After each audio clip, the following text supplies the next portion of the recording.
author of this book, Journeys Out of the Body. Would you welcome Robert Monroe?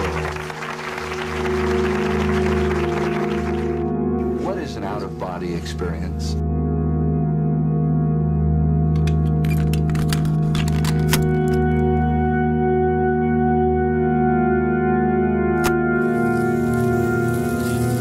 Let's start with this very important question. What is an out-of-the-body experience? What is it? Well, it's best described as a state of consciousness, awareness, that does not depend on physical sensory input, meaning it is acting separate and apart from your physical body. Recent studies indicated that 25% of population in the United States remembers having at least one spontaneous out-of-body experience. There's been a lot of scientific discussion as to what that is, and our religions have given it a name too. But you are perceiving and separate and apart from this physical mechanism that provides you with this input. You're able to see, for example, and you're able to hear. That out-of-body consciousness, as it were, is able to be, well, let's say 2 inches away from the physical, or if you want to put it at the extreme, you can go to Mars and cruise around Mars and see what's going on there. It's that unlimited. Now, there are those who would refer to this as the astral body. Would that be a good term to use here? Well, we don't like it, and the reason we don't like it is because it has sort of an occult connotation to it, in the sense that it was used in a time sort of prior to the scientific model that we attempt to follow. So we way back in the early 60s came up with the OB, out-of-body experiences. We were and are professional sound people. In other words, sound was our business, the production of sound in various ways. So we turned to sound quite naturally in order to do these things. First of all, in order to find out how we could begin to control the out-of-body experience, we began to use sound. Sound to affect consciousness. We soon learned that by using known brainwave frequencies and converting them into what sound amplitudes, now not frequency but sound amplitudes, we were able to induce sleep very easily and to stay awake very easily. And that was the beginning. Those are categories of consciousness. And we used that running frequency of amplitude to create a resonance by listening to it, and these induce various states of consciousness, basically. We call it a frequency-following response because you can identify them by taking an EEG, a brainwave study, and see these particular patterns within the brain. So if you wanted a person to go to sleep, you would feed a particular system of theta and delta waves, and they would get sleepy. And then, as we went on, we found a better way to do it, because these brainwave frequencies that are common in the human brain are of a frequency that is lower than human hearing. Let's use an illustration that here's an 8 hertz signal, which means 8 cycles per second, that we cannot hear. So how to get it into the human brain other than using an amplitude method? We found the binaural beat would work very beautifully in that respect. But in essence, it works this way. If we put a 100 hertz audio signal, which you can hear, and put it in one ear, and put a 108 hertz signal in the other ear, the differential between those two would be an 8 hertz signal. When we used that and had a person listen to it, the brain would synthesize that 8 hertz frequency. The brain wouldn't hear it, incidentally, but the electrical signals in the brain synthesize that 8 hertz differential. A slight variation of it as far as the Schumann resonance is the one that we as humans grew up with through millions of years, and it will create a form of physical relaxation. There are different kinds of meditative states. For example, years back there was a great to-do about getting into the alpha state, and it was, let's get ourselves into alpha. Alpha is just a state of conscious relaxation, and we have not found it interesting enough to play with. What about theta? Theta is a state where a lot of creativity occurs in theta. It's great for ideas, word pictures, and things like that. The crossover state between this type of consciousness and the consciousness of delta sleep. Because of that, you are partially freed of the restrictions that are upon you during this normal wakefulness here. And as a result, you are freed, your mind is freed to perceive in ways it has not perceived before. So you like to look at this thing in a pragmatic way, I guess, scientifically speaking. Very much. All right, now let's say then pragmatically, what would be the purpose of an out-of-the-body experience then? Well, that's the enigma, the question. That took me a lot of work to find out what value it had, if any. And the second thing is that through the years, what purpose, that's open to a lot of discussion. There have been all sorts of ways that one can use it and one does use it. I think the key thing is to recognize that we are firmly sure now that everyone goes out of their body during what we call delta sleep or deep sleep. But that's a sleep where you are at very low level of physical response. And it's that deep sleep that we all have during our sleep cycle for anywhere from 10 to 20 minutes and maybe sometimes more. We all have cycles of delta. We have cycles of an hour and a half cycle of sleep, a pattern we have all during our whole sleep period. But a part of that is the delta sleep state. And we sort of drift down to that delta state, and then we get there, and then we become totally inert. Blood pressure goes down, temperature goes down, and we respond very little to any external stimuli. We found in lab studies that a person in the out-of-body state resembles near perfectly the profile of delta sleep. All right, now the difference, of course, is their consciousness. Is that right? That's true. A person in the out-of-body state, by a peculiar kind of means of establishing a relationship with the physical body, can report in while they're in the out-of-body state. All right, now let me stop for a second. What you're saying is that people that you have worked with recorded out-of-body experiences. Is that correct? That's true. Mm-hmm. Those experiences from those people are such that they're actually able to respond while they are out of body. What do we know about that then? They report what they're doing and how they're doing. Some very few, and it is few, you can communicate back to them. In other words, they're using their hearing and vocal means to, in turn, stay in contact with you. It's a learned thing, a thing that you have to learn. And not everyone can do it. Now, if an EEG looks at a person who is talking to you during this state, does the EEG show delta still?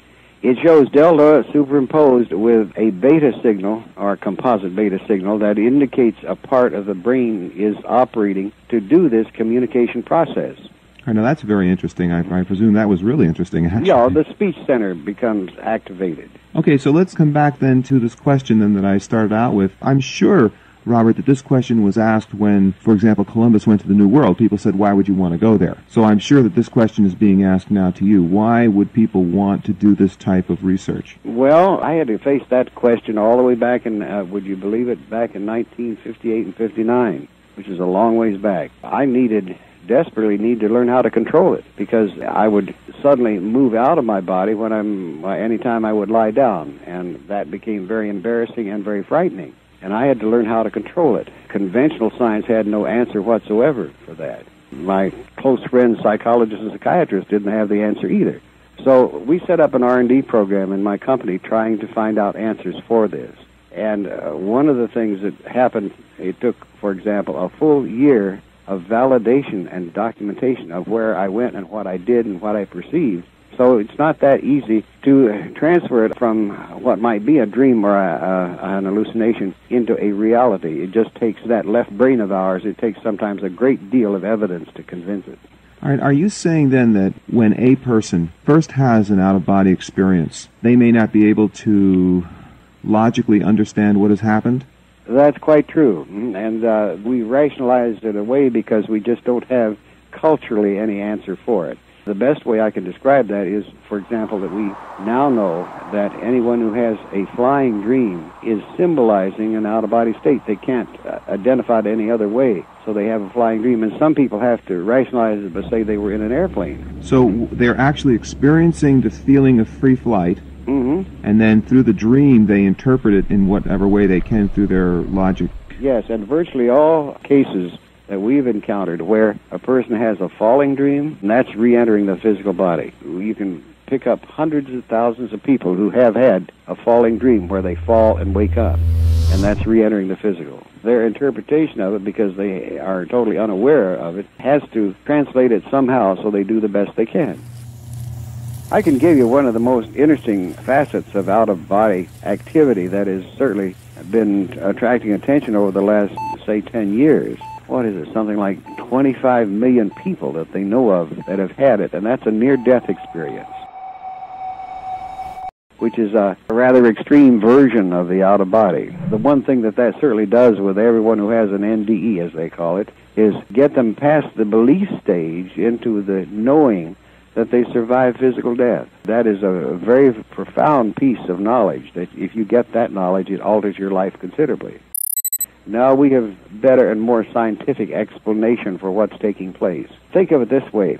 You, I, at this moment, are very carefully focused in time-space. We have a focusing mechanism that we call a physical body, and it gives us all this heavy physical sensory input that gets us and keeps us phased into time-space. In other words, we're here. Our consciousness is here. Our mind is totally here. The moment that you stop focusing in that time-space that intently, let's call it inattention, just that much, you've become slightly out of phase with this physical time-space. This means that you are in thought, as it were, instead of totally there. And let's say that you're still 90 degrees focused in time-space and 10 degrees into something, somewhere, some way else. And then you have the stages called daydreaming, which are a little more out of phase. And then you have a controlled out of phase state, say, call it meditation, where let's say that you are 30 to 35% phased into another reality system, or getting in touch with it, while you are still, great part of you is still in phase with time-space. Doesn't take much to follow that phasing relationship outward to where you get into states caused by drugs, alcohol, and things like that, where you are more and more out of phase. You get into illnesses, and they create greater degree of out of phase. And very innocently, we all fall asleep. And then we are, say, 90 degrees out of phase. We're still in touch with time-space, but our consciousness, our mind is elsewhere.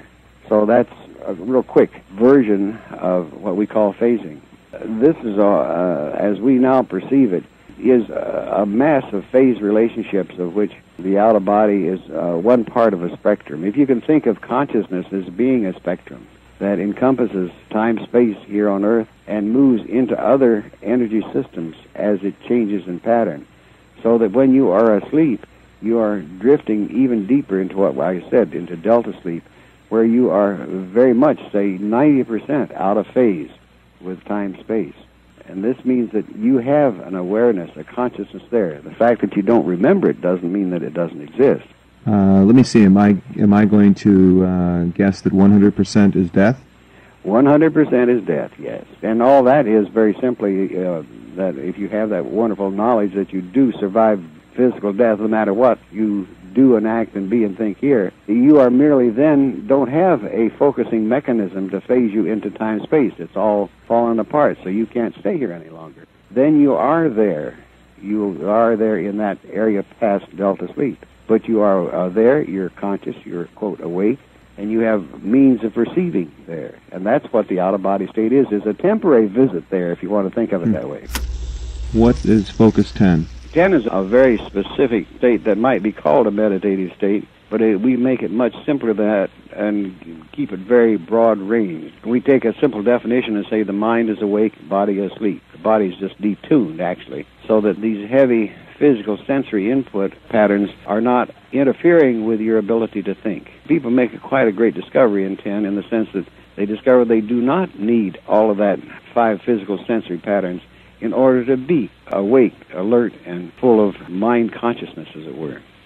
All right, now what about 12 and 15? These are pretty spectacular as far as I was concerned. Well, they do get fun as they go along. 12 is a thing that we've discovered, and through the years, the state where once having detuned these other physical inputs, we find that you can begin to perceive in other ways. We call it a state of expanded awareness. But what has happened is that these other means of perception have been covered over or overwhelmed by all the physical input. And the moment those get detuned and you still retain your consciousness, you begin to perceive in these other ways. And 15 is an interim nice state, which we call the state of no time. It is fun because people have great expectations of what state of no time is. Not no space, but no time. the interesting part about it, of course, is that nothing is there. People get into 15 and have all these things they expect of it, when it has to be a self-instigating place. Nothing will happen unless you make it happen. You can lie around in no time forever unless you take thought steps in order to move in any given direction. And this is basically a very careful fear-reducing process so that you're not afraid of these unknown states. And the way we do it is that we prove very succinctly to the individual that he's only learning to control what he's been doing all the time. And it's the control factor that counts. So that when he wants to go to 10, he can do it because he has no fear of it anymore.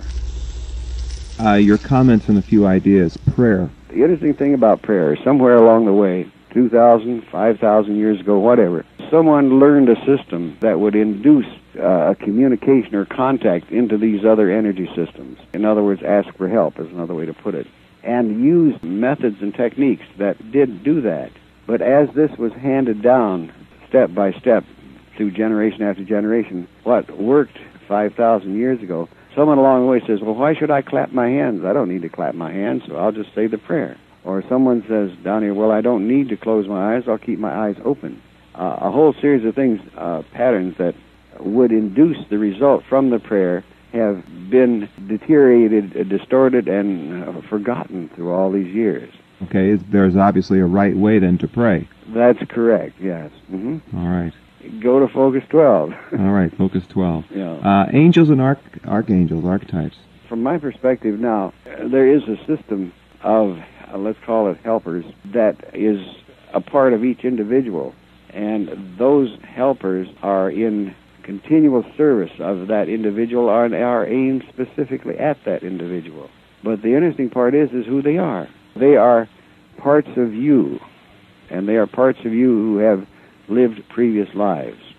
So the guides, for example, are existences that we have had and we are now, let's say, compartmentalized right now with a focus. One part of us is focused. That's right. In time, space, and the other parts of us are not focused. That's right. And so you need a little help to fix a sore toe. Well, one of your life personalities 20,000 years ago knows all about fixing sore toes.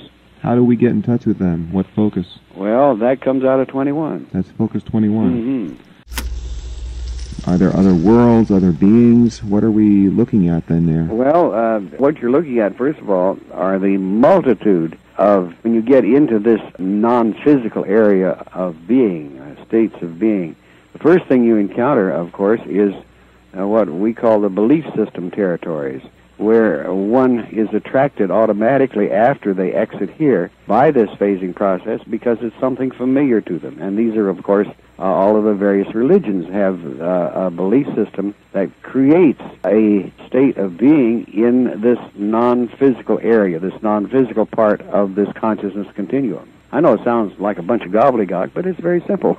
Does that mean that if you are a Christian, you will come across saints and perhaps Jesus the Christ, etc.? All of that, yes. That is one large part of this consciousness spectrum. All right, now, and then you're saying to me that there are people who do not have belief systems, let's say, for example, an atheist or an existentialist? No, they don't have to be that. They just their intellect grows to a point where that's not enough. Would you like to spend all eternity lying on a cloud and strumming a harp? Absolutely not. Well,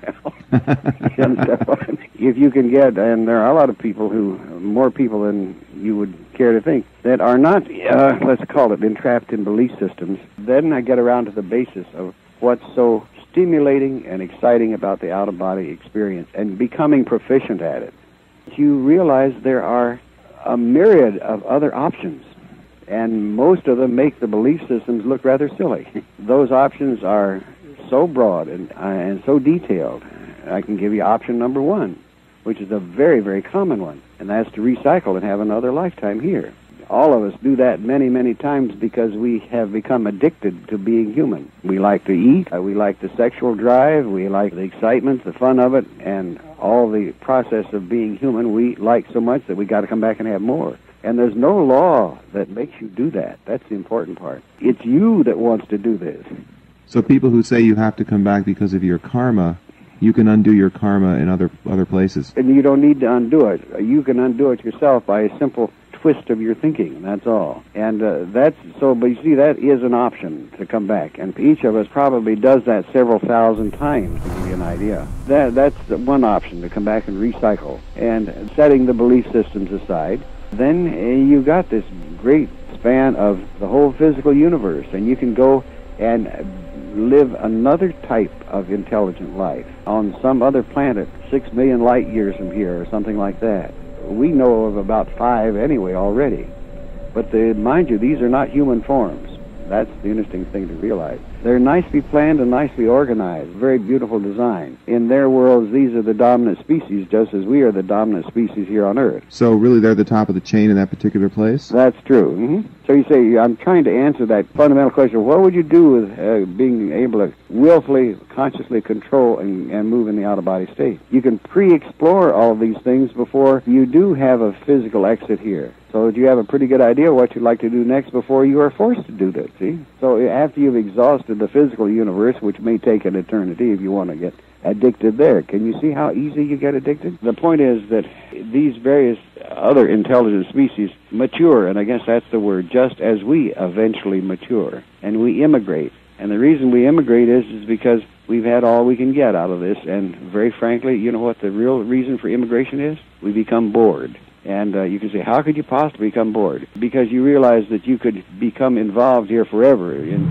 finding out each electron and each biological pattern, everything else, and it goes on endlessly. So if you get a good sampling of it and you find almost that, well, this is where I came in, it's a repeating cycle. And then, of course, the thing you're probably waiting to hear is what do you do in a non-physical sense? That's the vista that truly opens up, because one of the things that you become aware of, that a graduate of this compressed learning human school becomes the equivalent of a god in these other energy systems.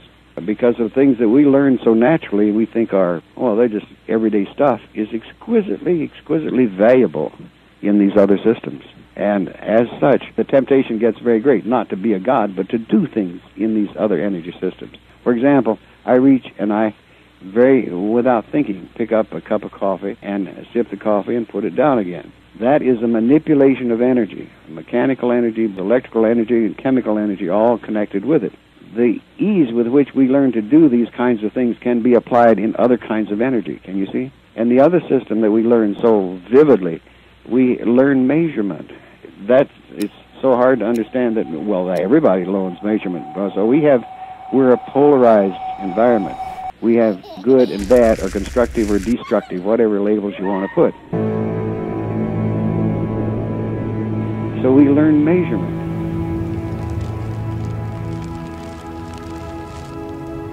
And that polarity measurement system, again, is very, very valuable in evaluation.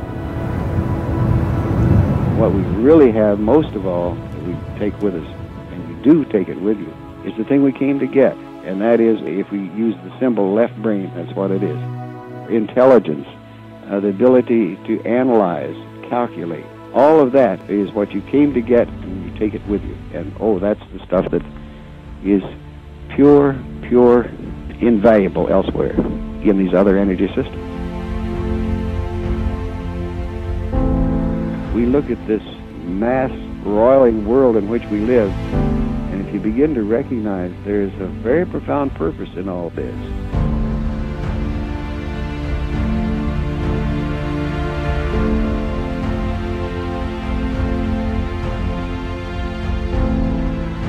The key freedom is freedom from the fear of the unknown, and that principal unknown being what is beyond this physical existence. The moment a person learns that, it alters his life here so spectacularly, because all this, if you look around you, you find so much what you do is based upon fear, and most of it is fear of non-survival one way or another. So if you can think of that as being a key thing.